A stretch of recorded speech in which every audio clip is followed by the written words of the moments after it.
और दूसरी तरफ हम जो संवैधानिक हक और अधिकार की बात करते हैं, ये कहना गलत नहीं होगा कि ये समुदाय बात है वो इन चुनौतियों के बारे में और बात करेंगे जो जिन चुनौतियों को ध्यान में रखते हुए हमें सामाजिक न्याय और जाति जनगणना को देखना चाहिए। तो मैं जो हमारे वक्ता है उनका थोड़ा इंट्रोडक्शन से शुरुआत करूंगा। हमारे साथ हैं सुब्बाराव सर, जो आते हैं आंध्र प्रदेश से और एक डीएनटी पॉलिटिकल फ्रंट के प्रेसिडेंट हैं, जो 4 राज्यों में जो डीएनटी समुदाय है उनके साथ जुड़ के काम कर रहे हैं और नेशनल अलायंस के भी मेंबर हैं। और पिछले 30 सालों से इनका अलग अलग संगठनों और अलग अलग संस्थाओं के साथ काम करने का अनुभव रहा है। और सरकार ने यूपीए सरकार में 2008 में एक रेनके कमीशन का गठन किया गया था, जिसका उद्देश्य था कि जो विमुक्त और घुमंतु समुदाय है उनकी जो परिस्थिति है देश में उसका आंकलन किया जा सके। तो वो उस आयोग के एक मेंबर थे। मैं आमंत्रण देता हूं सुब्बाराव सर को पैनल पे आने के लिए। है वो आगे सुब्बाराव सर जी को वेलकम करें।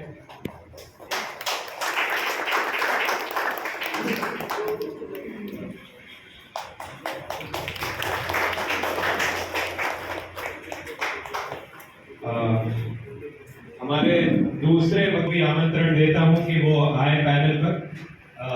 और मैं मधु, जो एक तारा कलेक्टिव से जुड़े हुए हैं और आंदोलनों में जुड़ते हैं, उनको हमारे तीसरे जो वक्ता हैं आज के वो है और मजल, जैसे निकिता ने परिचय दिया था, मजल संस्था के सह संस्थापक हैं और एक उनकी किताब है द पारधी रूल, उनके लेखक हैं और कविताएं भी लिखते हैं और काफी समय से विमुक्त समुदायों के आंदोलन में एक अग्रणी भूमिका निभा रहे हैं। पैनल पर आए और मैं राहुल जी हैं, उनसे रिक्वेस्ट है कि तस्वीर थोड़ी निकिता आपको भी आमंत्रित करता हूँ कि सत्र के संयोजन में फॉर्मेट है वो इस तरीके से है कि एक चुनौतियां हैं और उसको जाति जनगणना के संदर्भ में हम कैसे देख सकते हैं, उस पर भी थोड़ा अगर वो प्रकाश डाल सके। क्योंकि देश का सबसे निचला तबका जो है डीएनटी, जिसे हम डिनोटिफाइड एंड नोमैडिक ट्राइब्स कहते हैं, जिनके बारे में जिनकी संख्या कितनी है, जिनकी जाति कहाँ कौन से स्टेट्स में है, कोई चर्चा नहीं होती है। उस माहौल में आपने डीएनटी के सेंसस के बारे में या डीएनटी के इश्यूज के बारे में चर्चा रखी है। आज सुबह बहुत ही अच्छा हमने प्रोफेसर रतनलाल जी का सेंसस और सामाजिक न्याय के बारे में बहुत अच्छा भाषण, उन्होंने बहुत अच्छा जागरूक हमें किया कि हमें क्या करना चाहिए, क्या परिस्थिति है और किस परिस्थिति में हम लड़ रहे हैं। तो वो एक बात माइक्रो नोमैडिक, उसमें भी माइक्रो नोमैडिक कम्युनिटी के, जिसे हम मेंडिकेंट्स कहते हैं, जो देवी देवताओं के पूजक होते हैं, उसके आधार पर जिनकी उपजीविका होती है, उस कम्युनिटी को मैं बिलोंग करती हूँ। यहाँ पे जो डिनोटिफाइड एंड नोमैडिक ट्राइब्स के हैं वो शायद मुझसे रिलेट करेंगे या मैं उनसे रिलेट करूँगी कि एक ही बात में मेरा खुद का एक्सपीरियंस आपको बताऊँगी, क्योंकि जहाँ जिस स्टेट में मैं जाती हूँ या जिस जिले में मैं जाती हूँ, उस जिले में हम बात करते हैं, हम देखते हैं कि उस राज्य में एक आंदोलन होता है कि एक कम्युनिटी को पॉलिटिकल रिजर्व कम्युनिटी कहती है कि हमें शेड्यूल कास्ट में डालो, एक कम्युनिटी कहती है कि शेड्यूल ट्राइब में डालो, कोई कहता है हमें ओबीसी में डालो। मतलब जहाँ पे पॉलिटिकल रिजर्वेशन की बात होती है, रिकॉग्निशन की बात होती है, उस जमाने में हम किस चीज़ के लिए लड़ रहे हैं। मैं एक एक्सपीरियंस बता रही हूँ कि हम फेसलेस कम्युनिटी है, हम लड़ रहे हैं हमारी आइडेंटिटी के लिए।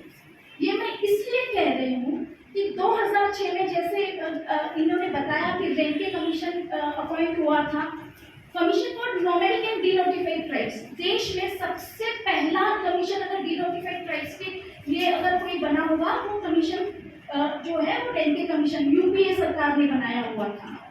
उस कमीशन के वक्त मिस्टर बालकृष्ण रेनके उस कमीशन को। मैं महाराष्ट्र के सोलापुर जिले में महाराष्ट्र में अलग अलग जिले में तब डिनोटिफाइड एंड नॉमेडिक ट्राइब्स के लिए काम कर रही थी। मुझे 2006 तक जाति प्रमाण पत्र का कभी मतलब लाभ देने की जरूरत नहीं पड़ी थी। कभी मैंने जाति प्रमाण पत्र मैंने हायर एजुकेशन के लिए या एजुकेशन के लिए नहीं यूज किया था। पर 2007 में हमारे सोलापुर में कॉर्पोरेशन के इलेक्शंस थे और कॉर्पोरेशन के इलेक्शंस में ओबीसी के अंदर मुझे इलेक्शन चुनाव लड़ना था। तो मुझे ओबीसी या पहले उसके पहले मुझे नॉमेडिक ट्राइब्स का जाति प्रमाण पत्र मिलना बहुत जरूरी था। तो मैंने जाति प्रमाण पत्र के लिए अप्लाई किया। अब देखिए कि तब मेरे पिताजी जो थे नेशनल कमीशन के चेयरमैन थे, बहुत रिनाउंड पर्सन थे कि डिनोटिफाइड एंड नॉमेडिक ट्राइब्स के लिए पिछले के भी डॉक्यूमेंट्री प्रूफ मतलब एजुकेशनल प्रूफ में एजुकेशनल डॉक्यूमेंट्स में हमारे जाति का नाम ही नहीं था। सिर्फ लिखा था मेंढी, मतलब इंग्लिश में बताती हूँ, मेंडिकेंट्स यानी भिक्षेकरी, यानी जो गांव-गांव में घूम के भिक्षा मांग के अपनी उपजीविका करता है, तो वो लिखा था।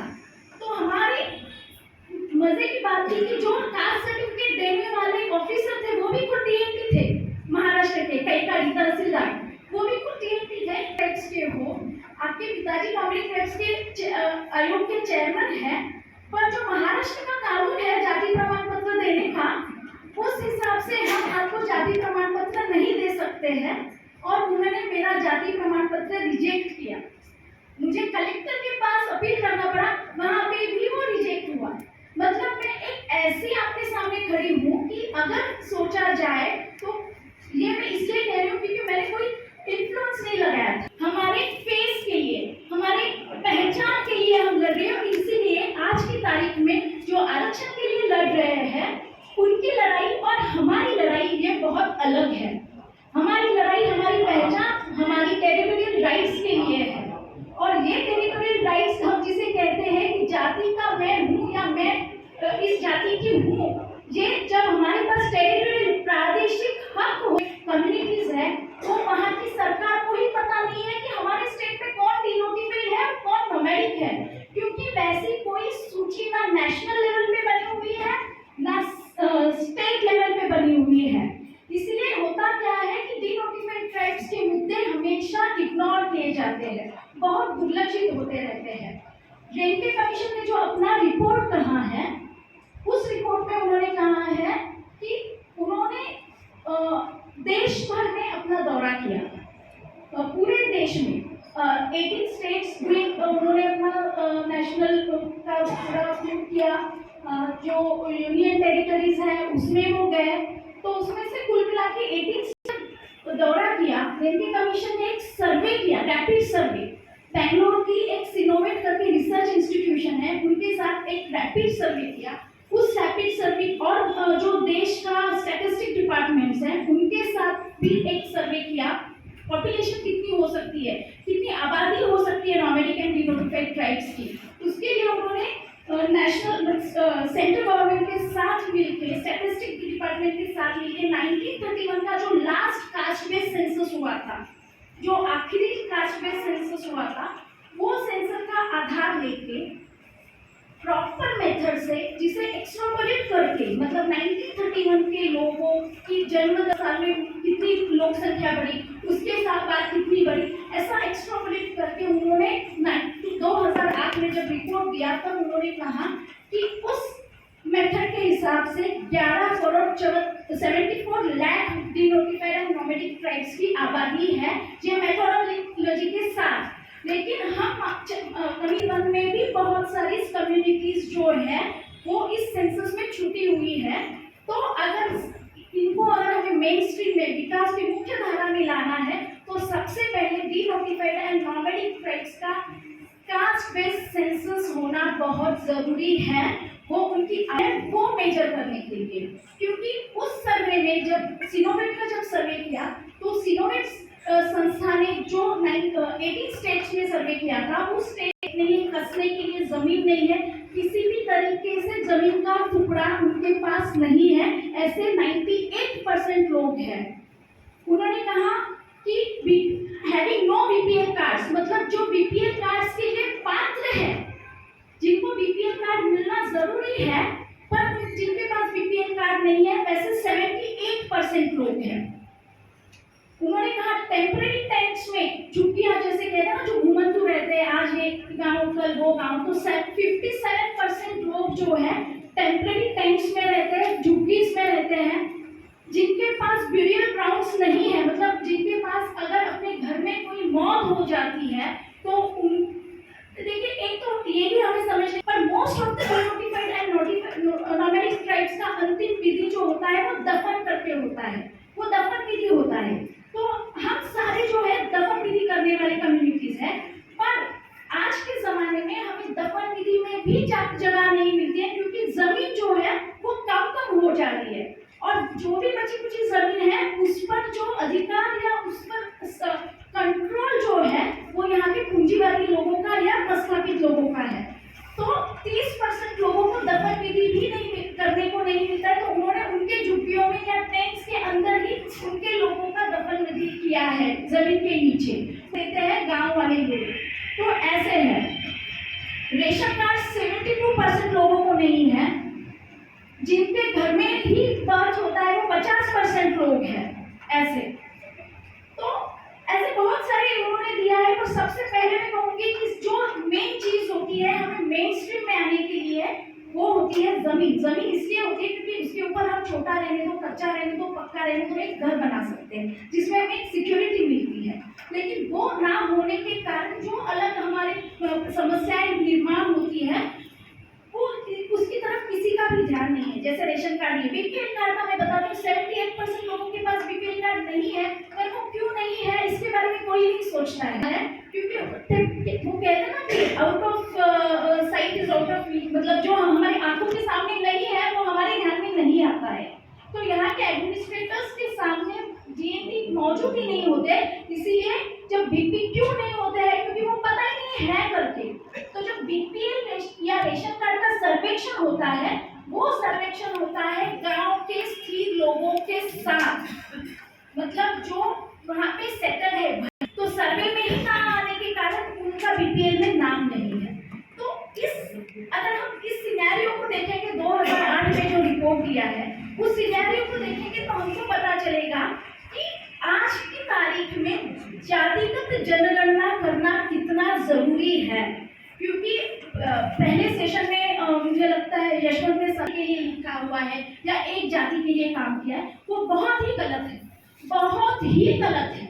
क्योंकि सबसे पहली बात अगर डीनोटिफाइड और नॉमेडिक ट्राइब्स के बारे में किसी ने की होगी तो वो डॉक्टर बाबा साहब अम्बेडकर ने की थी, और वो 1936 में जब एनिहिलेशन ऑफ कास्ट उन्होंने जो अपने भाषण का प्रबंध में ये किया था, एनिहिलेशन कास्ट में उन्होंने बतौर डीएनटी का नाम लेके उन्होंने कहा है कि जो 1935 का एक्ट, जिसे हम न्यू कॉन्स्टिट्यूशन, नई राज्य घटना तब जो बनाई गई थी, उन्होंने कहा था कि इस राज्य घटना में देश के करीबन 1.5 करोड़ लोग जिनके ऊपर क्रिमिनलिटी का स्टिग्मा है, जिनके ऊपर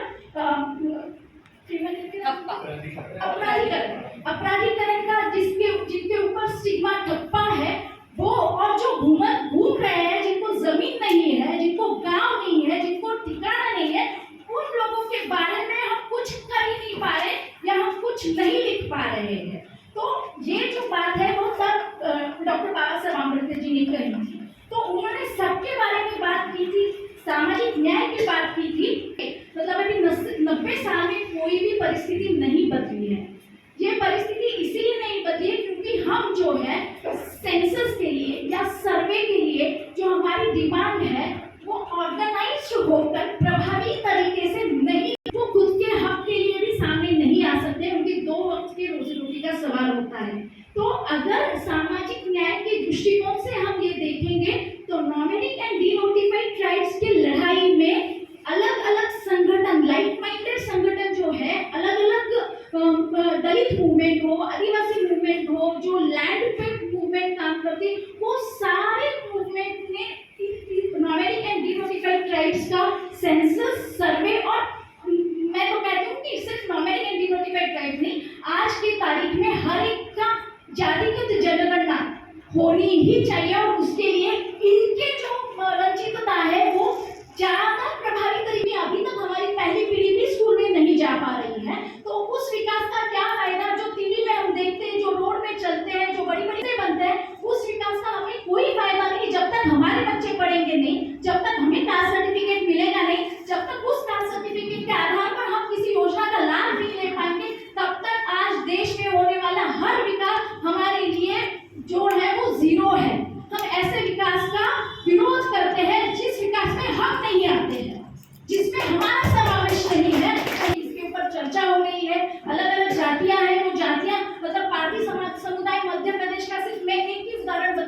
ऐसा है कि वो अलग अलग कैटेगरी में है मध्य प्रदेश में।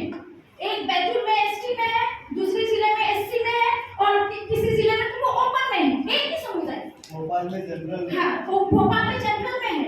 मतलब एक समुदाय अलग अलग जिले में है।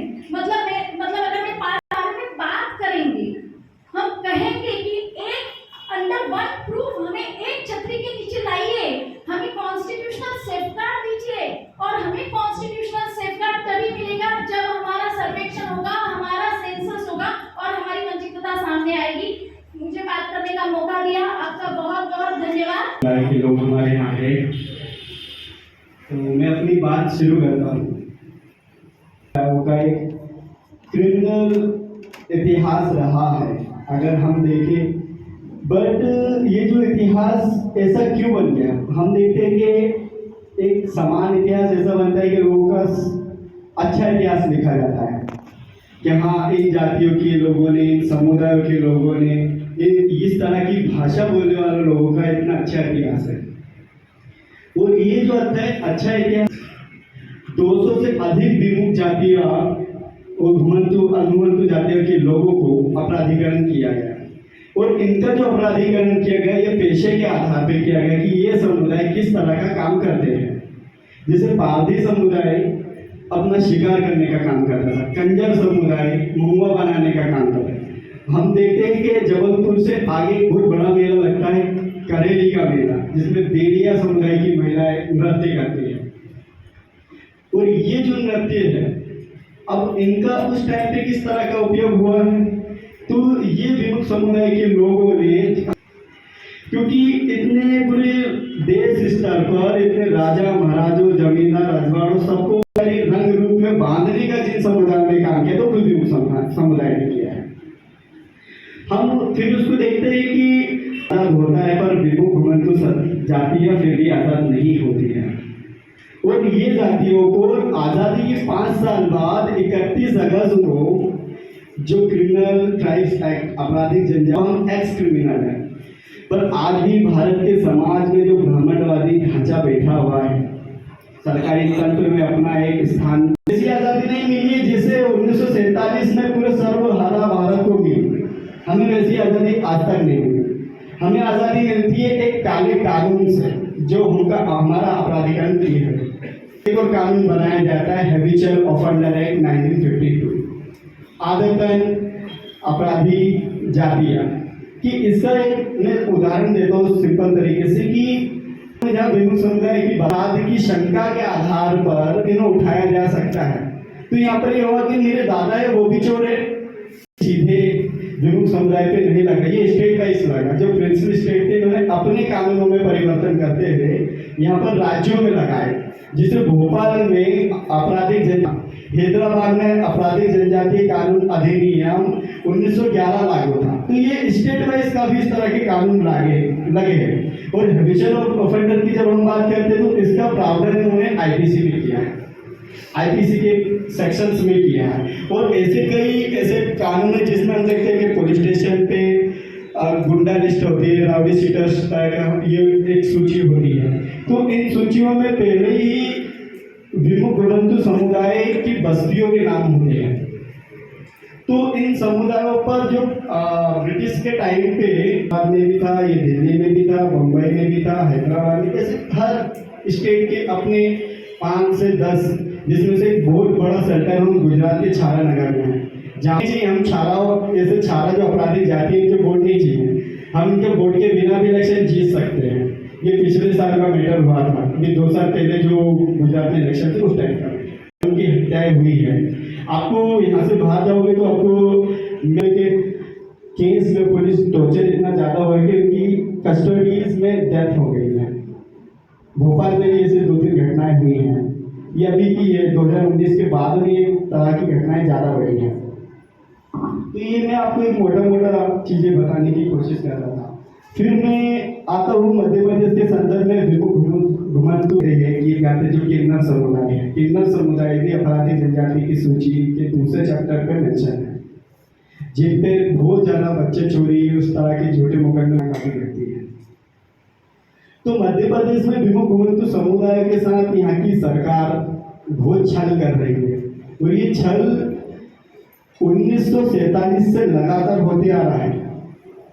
ये छल है, इसलिए मैं उसको छल ही बोलूँगा, क्योंकि यहाँ पर विमुख समुदायों को सरकार ने अपनी मंशा के अनुसार या उनके विवेक के अनुसार उन्होंने किसी भी सूची में डाल दिया है।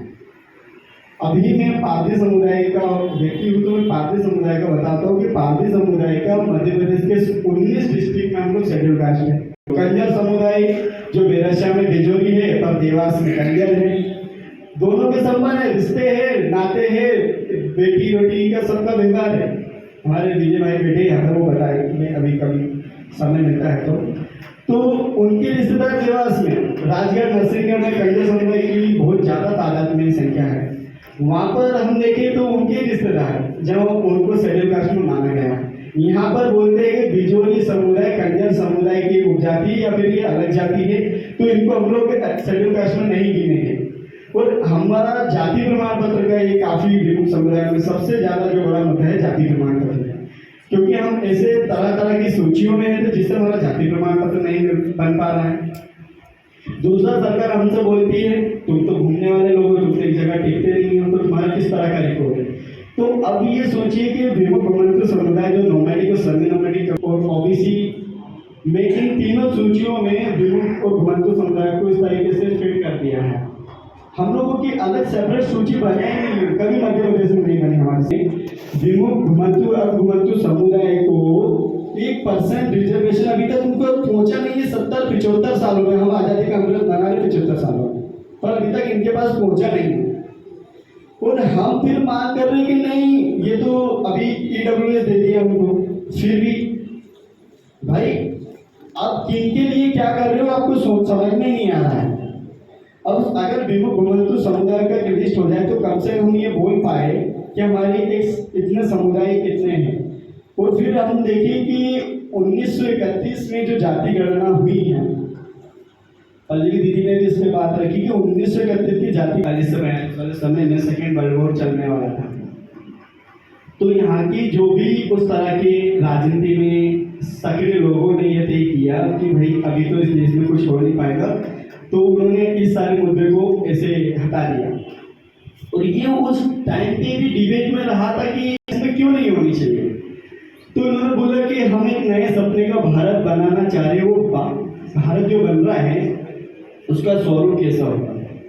हम तक मॉडर्न आइडेंटिटी के साथ है, तो उस टाइम पे भी डिबेट में रहा। और इस टाइम से हमेशा से, मतलब मैं बोलूँगा कि 75 सालों में जातिगत जनगणना को कराने का जो बार बार डिबेट हुई है, इस डिबेट को बहुत सारे जो इस तरह के, मैं पार्टी तक नहीं जा रहा हूँ, पर तमाम पार्टी के लोगों ने ये बातें करी है कि जातिगत जनगणना होनी चाहिए। पर जो पार्टियों में भी जो है ब्राह्मणी विचारधारा वाले जो लोग बैठे हैं, इन लोगों ने हमेशा ही इस जातिगत जनगणना को नकारा है कि इससे जातिवाद बढ़ेगा। फिर अटल बिहारी वाजपेयी की 2001 के बाद में शायद जो सरकार आई है, उन्होंने बोला है कि जातिगत जनगणना करवाने से जातिवाद बढ़ेगा। तो इस तरह का जो ये बोलते जा रहे हैं, जिससे हमें अभी तक नहीं पता चल रहा है कि भारत में कितनी जातियां हैं। फीवर है कि मेरा हाथ फ्रैक्चर है कि मेरा सिर दर्द कर रहा है, हो क्या रहा है, मुझे ये तो समझना है कम से कम। फिर इसमें हम देखते हैं कि इस तरह की काफ़ी ज़्यादा भारत सरकार ने जितने लोग अभी तक गए हैं संसद में, इन सबका